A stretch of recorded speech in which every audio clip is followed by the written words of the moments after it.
Hello and welcome to my review of the Snarlfang riders for Gloomspite Gitz for Warhammer Age of Sigmar from Games Workshop. Now, a box of these Snarfang riders will cost you £35, but they consist of 114 plastic components.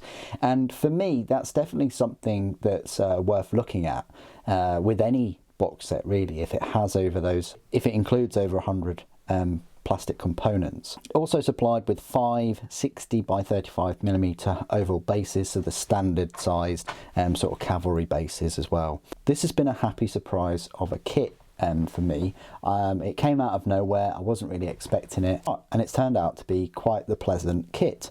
I'll go through why in the rest of the review. But firstly, I'll just lay out the structure of the review. We will look at all of these Snarfang riders individually, look at all of their detail, then I'll go through the spare parts, of which there are a decent number of them. Then we'll go through the size comparisons, and finally I'll go through all of the brand new 3rd edition rules. A quick question, if you have enjoyed these unboxings and reviews of the new Gloomspite Gitz units and you'd like to see more, please do make your opinions known in the comments below, and I'll do my very best to give you probably a month's worth of Gloomspite Gitz content I have there. So without further ado, let's have a look at the miniatures up close and the detail. So we'll start off with the champion right here. So I've built the champion. It's important to note that you can make either Rippa Snarfangs or Snarfang riders. Rippa Snarfangs, the only difference is their weapon loadout, and you can only have 3 of them. So you're going to have 2 Snarfang riders, out of the game if you pick them as the Rippa Snarfangs. I've just gone for the 5, and then I've got the option of having them. And if you were to pick up a second unit of these, they would look different. There's plenty of options in this kit. We'll go through the little instruction manual in a moment. But this is the first model in the set. This champion looks pretty cool. This champion. These wolves or beasts, whatever you want to call them, are very, very cool. I'm a big fan of these. I think they look better for the hounds, for the Soulblight Gravelords. Some of the best wolves Games Workshop have produced, I think. Everything from the size to the poses, how they go together, they're just lovely minis. And then you've got these, Gitz or riders that are sat on top of them. Then you've got the standard bearer right here. That works. I like the sense of movement with the wolf as well. This one's got a shield. It's resting on there. I wasn't a fan of the banner at first, but yeah, I've warmed up to that. Then we've got the musician blowing this horn. Yes, I know the horn doesn't have a hole. I'm yet to drill that hole out, but it's definitely advisable to do that. But yeah, another cool pose for the wolf. We've got this one, which is kind of the only one with this stabbing stick that I've got. He's not even stabbing it, is he? But that's the one I've gone for. And then finally this one, doing a little bit of a Legends of Zelda, firing the bow while mounted. Another cool looking Snarfang rider. I can only imagine how awesome Spider-Fang riders would look as well if they updated those models, but alas. Anyway, what I'd like to do is just talk a little bit about this instruction guide, because I did so because I think I can bring a different perspective now that the models are built, as opposed to just the unboxing. So the first model, I've built the champion, but you've got a normal Snarfang rider you can build, or even this one with the bow. The second one, you can build one of 3. So this is what I mean by, if you pick up a second set, they're all going to look different, except for the wolf poses. The actual Gitz on the top There's lots of customization. You can have the bearer, you can have another just normal Snarfang rider, or another one about to notch an arrow there. And then the third set, you've got the musician, or a normal Snarfang rider, or another Snarfang rider. Again, so you can have all three of them with the bows, if you wanted to do that, or all three of them with the spears. And then the last two, even the last two, you have two options there. So what's that? 13 different options, which is great. So it's only when you get to your third unit would you start to see a couple of duplicates. So plenty of options there. This one, again, I've gone for the spear, and then the final one, yeah, I've gone for the bow, but that one you can have the spear too. So fantastic kit, lots of options, loads of spare parts, which are right here. Look at them all. There's so many different heads as well. I was not expecting this. You've got some of them with the kind of fur on the top, some of them without that. You've got these sort of rear for the helmets as well with the fur.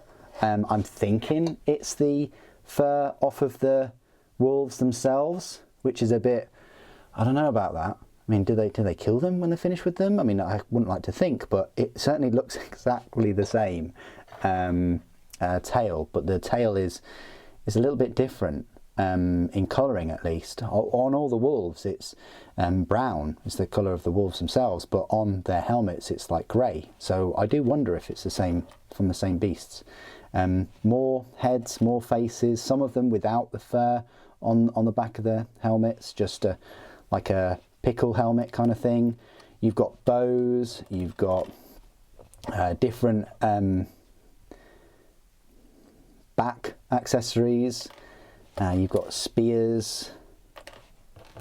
Look how many spears you got. 1, 2, 3, 4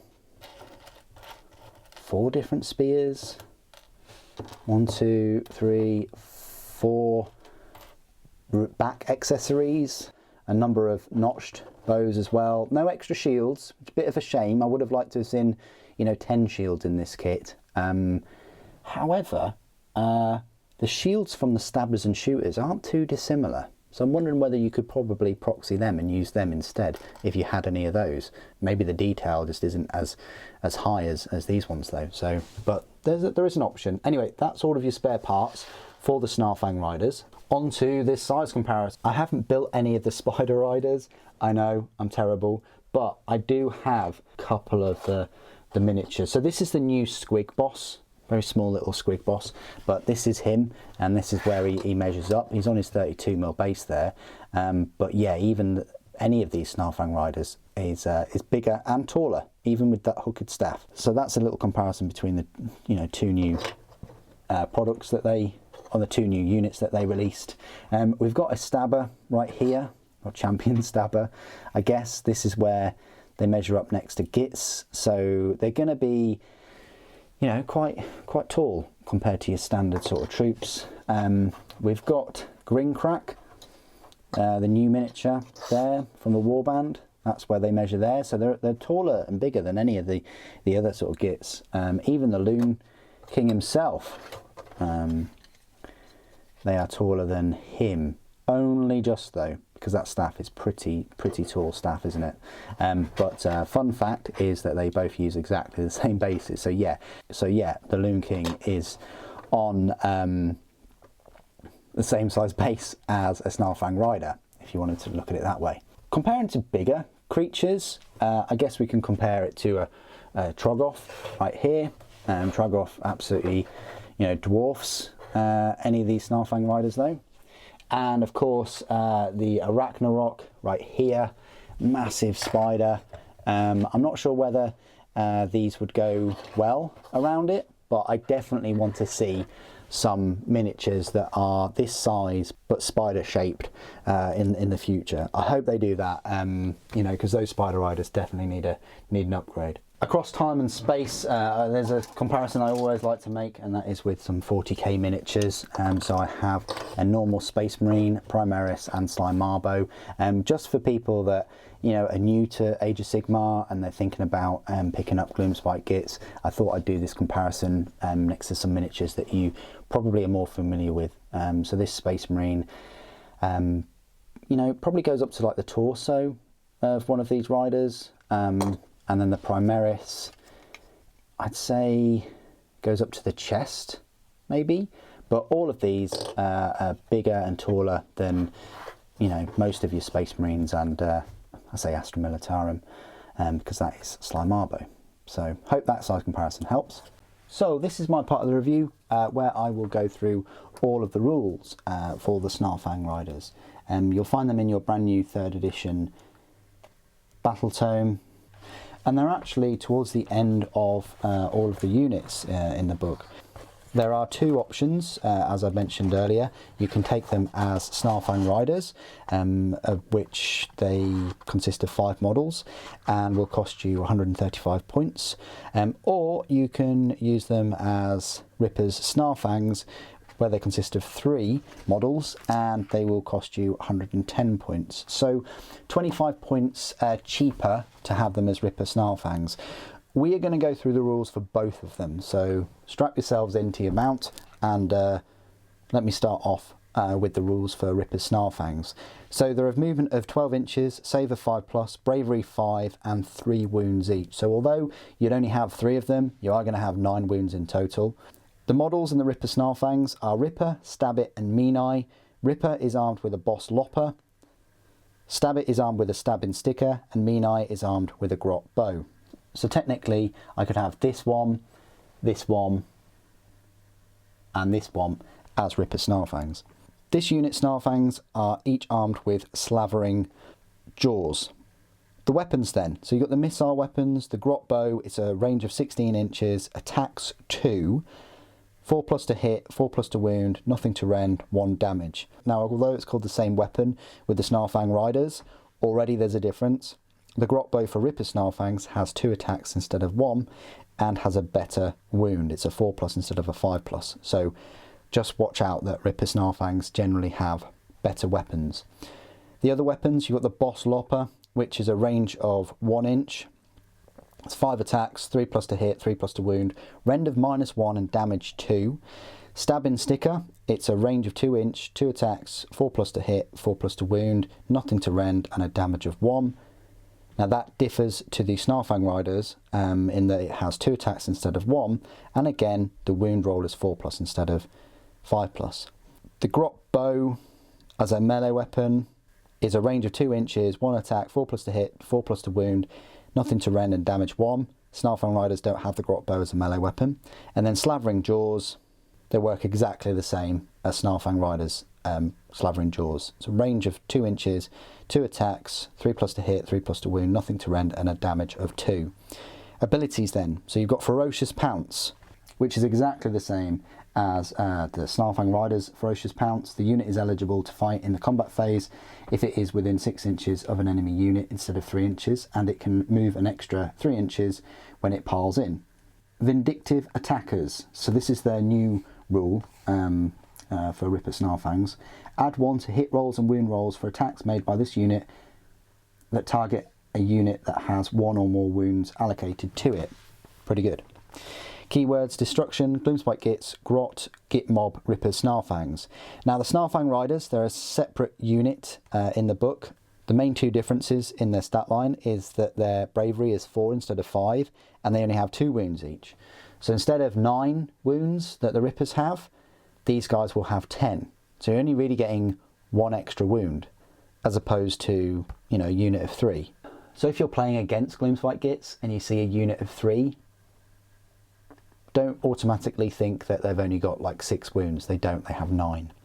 Anyway, the Snarfang riders themselves. The Grot Bow is a 16-inch range, 1 attack, 4+ to hit, 5+ to wound, nothing to rend and damage 1.